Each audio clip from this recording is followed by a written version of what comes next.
Hello, traders. FS Collector here. Today is Monday, November 25th, and I'm going to be analyzing the US dollar Canadian, starting on the monthly, working my way all the way down to the 1 hour time frame for the full top-down analysis. But also, don't forget to check out my website, fxpipcollector.com, if you'd like to get access to my swing trade setups, my daily members-only live streams on Zoom, and my 34-video trading course are included for only $30 per month.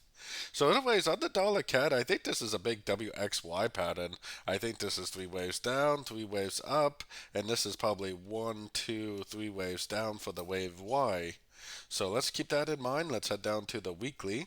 So I think that more than likely, if we zoom out just a little bit on the weekly, that this is probably in the wave Y already. So this is like the A of Y, the impulsive down. This is all one big corrective up for like a wave B of wave Y.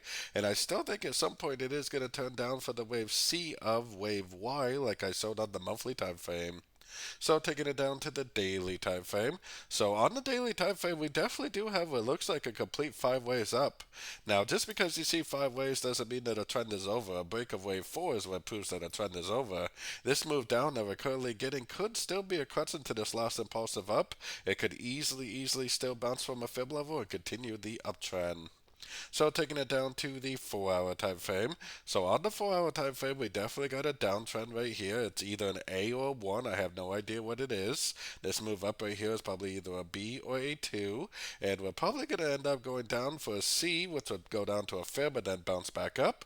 Or possibly a 3, which would go down and take out the low of wave 4, which would pretty much prove that this wave 5 is over on the higher time frames. So either way, let's take it down to the 1 hour time frame.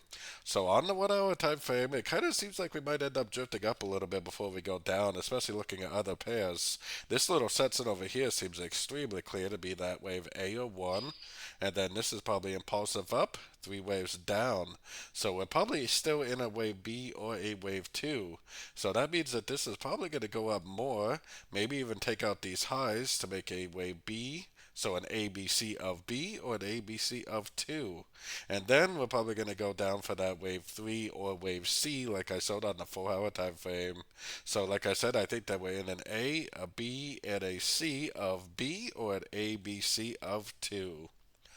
So don't forget to join my free Discord channel, which is linked over here in the corner. And as always, thank you and happy trading.